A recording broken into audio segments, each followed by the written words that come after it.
All right, today we are doing a deep dive into what I think is a real trading paradox. We've got this fantastic transcript from a play-by-play session on the micro S&P 500.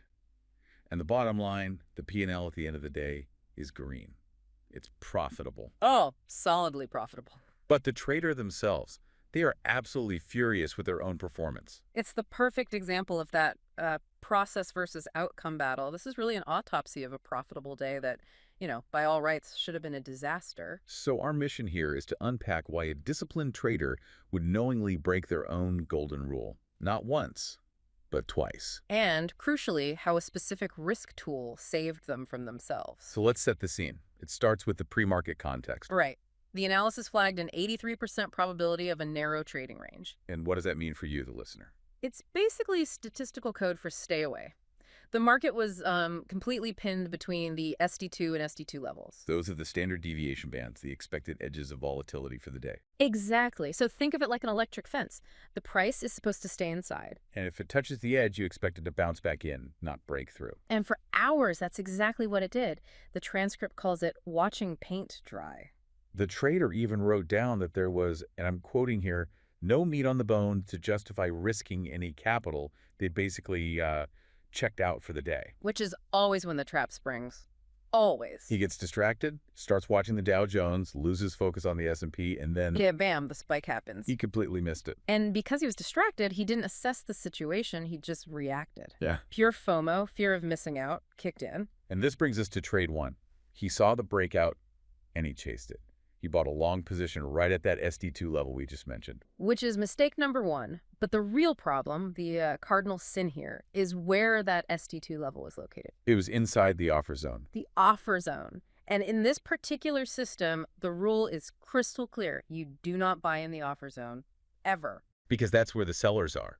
It's a wall of resistance. It's a wall of sellers. You look for reversals there. You sell there. You never, ever buy directly into it. So he's buying the ceiling.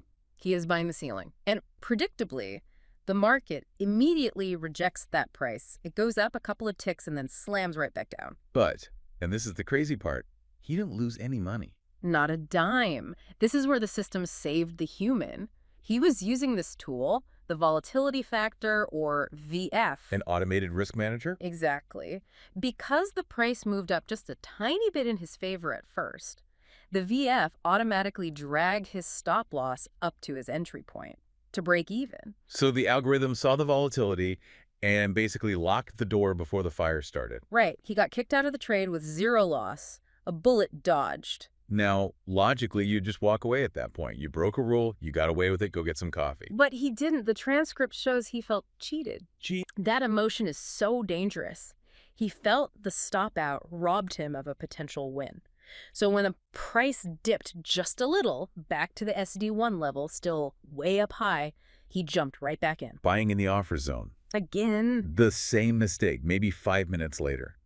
How on earth did he justify that to himself? He rationalized it. He called it dynamic awareness. He basically told himself, the trend is just too strong for the normal rules to apply right now. He used the market strength as an excuse to ignore the structural resistance. And the absolute worst part. It worked. It worked beautifully. The price ripped right through the resistance. It went on to hit an all-time high, and he banked over 17 points on his first contract. That's a bad win.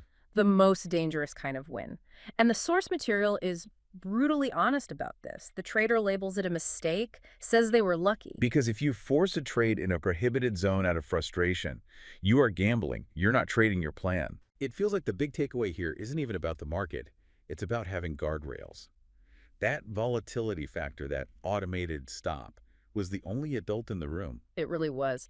The VF protected his capital in that first bad trade, and it managed the profit on the second risky one.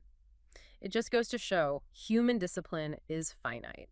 It will break eventually. And you need a mechanical system that can execute when your own psychology fails you. That's it. It reinforces such a bad habit. It's like getting a cookie every time you touch a hot stove.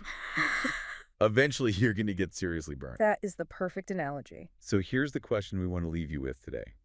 If your safety net is the only thing that saves you from a bad decision, are you actually a successful operator? Or are you just reinforcing a terrible habit that will eventually wipe you out? That's the question to chew on. Thanks for diving in with us. We'll see you next time.